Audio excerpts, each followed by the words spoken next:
Krav Maga is a comprehensive system of self-defense, third-party protection and fighting skills forged in the field, under real-life conditions, both in the battlefield and on the streets.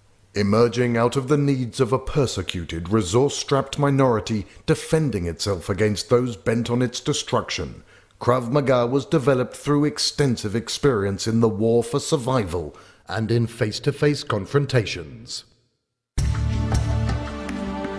Today, Krav Maga is an integrated system incorporating clear logic, highly effective and systematic techniques, concepts and principles of action, as well as unique, advanced training methodologies.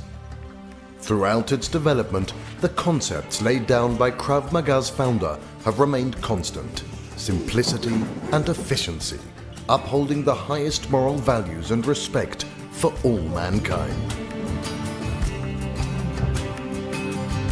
Grandmaster Imi Stay-Or, founder of Krav Maga, was born Imrich Lichtenfeld in Budapest, Hungary in May of 1910. He grew up in Bratislava, Slovakia, where his father, Samuel, was head of the city police department's detective unit. As part of his role, Samuel was charged with training his subordinates in defensive tactics. Under his father's influence, Imi started training at an early age and quickly emerged as an exceptionally talented athlete.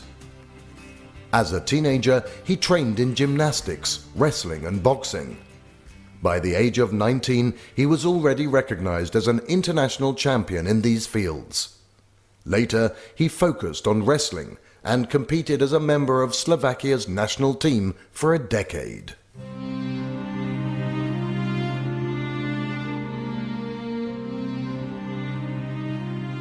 In 1936, fascism begins to spread throughout Europe, bringing with it a wave of violence against minorities.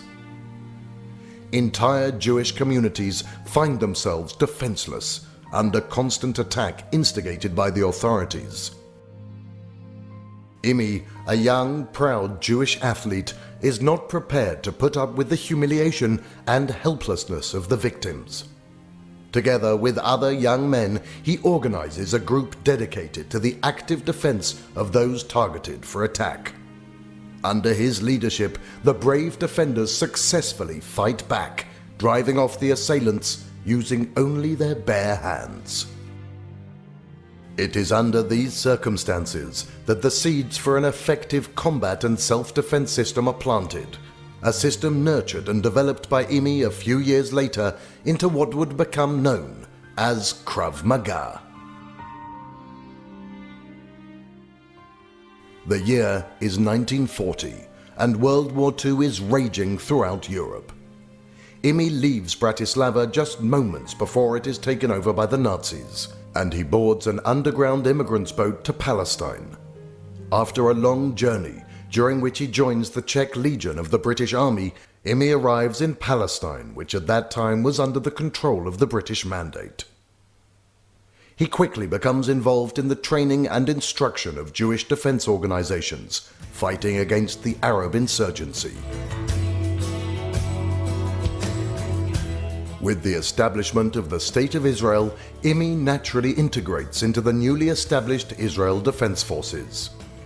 Due to his extensive experience and formidable abilities, he is nominated as the Army's chief physical fitness and hand-to-hand combat instructor. It is in this role that he begins to develop Krav Maga and to train soldiers, officers, and instructors. In 1964, after 20 years of service, Imi is honorably discharged from the military. He decides to organize his vast knowledge and practical experience into a system suitable for civilian application as well. As part of this initiative, Imi opens 2 self-defense studios, training many students and instructors, all the while adapting and improving the Krav Maga system for civilian self-defense as well as for the needs of elite military and police units. In 1974, at the age of 15, Eyal Yanilov begins to practice Krav Maga. Early on, he shows extraordinary talent, both as a practitioner of the system and as an instructor. He is quickly recruited by Grandmaster Imi to train other instructors, and he later takes Imi's place teaching higher-level classes. In the early 1980s, Eyal becomes Imi's foremost instructor and his closest disciple, as well as his most trusted assistant and advisor. After completing his studies in electrical engineering, Eyal starts training Israeli counter-terrorist units. Along with Imi, he writes a series of books laying out the principles of Krav Maga. Considering Eyal's substantial knowledge and experience, Imi decides to appoint him as head of the professional committee of the Israeli Krav Maga Association. In this position, Eyal creates and upgrades the curriculum, formalizing Krav Maga as a coherent system built around principles of action and unique instructional and training methods. In the mid-1980s, Eyal travels abroad, introducing Krav Maga to people in countries around the globe, first in the United States and then in Europe. He teaches the system to elite military and law enforcement units as well as to civilians. In order to manage the challenge of spreading Krav Maga beyond Israel's borders, Eyal founds the International Krav Maga Federation and serves as its chairman and head instructor under the tutelage and support of Grandmaster Imi.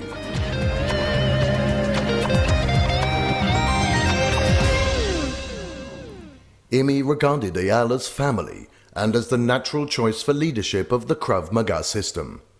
For this purpose, Imi awarded him with the Founder's Diploma of Excellence and the first ever rank of Expert 8, the highest rank awarded to a Krav Maga practitioner. Imi Steor Lichtenfeld passed away in 1998 at the age of 88. To the day he died, Grandmaster Imi served as mentor and spiritual guide for Eyal Yanilov, and together they enhanced and developed Krav Maga.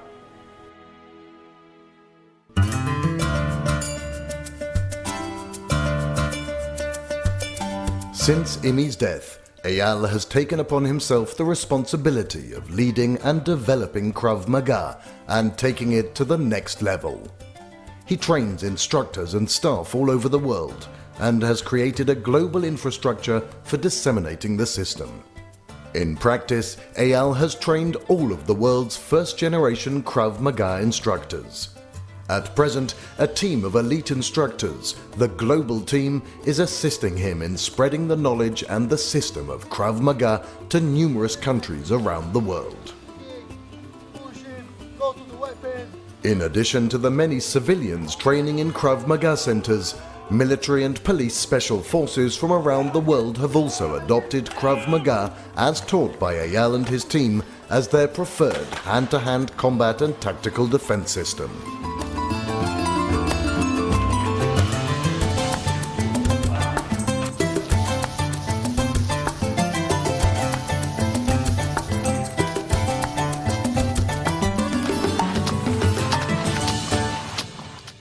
Over the years, the global network of Krav Maga branches has increased substantially, along with the numbers of practitioners and instructors. Different offshoots developed, all training under the umbrella name of Krav Maga. The International Krav Maga Federation, which was founded as a sports association, could barely meet the various changing needs of the times, and it became impossible neither to develop Krav Maga within the IKMF nor to preserve the moral and professional spirit outlined by Imi. Therefore, Eyal decided, along with others, to harness his vast experience in Krav Maga, close to 40 years in the field, and founded Krav Maga Global, the KMG. KMG is the vehicle for Eyal and his team to disseminate and promote Krav Maga in an ethical, unique and uncompromising manner. Activities in various countries and close contact with those in the field enable tactical and technical growth and development suitable for each location and particular set of circumstances.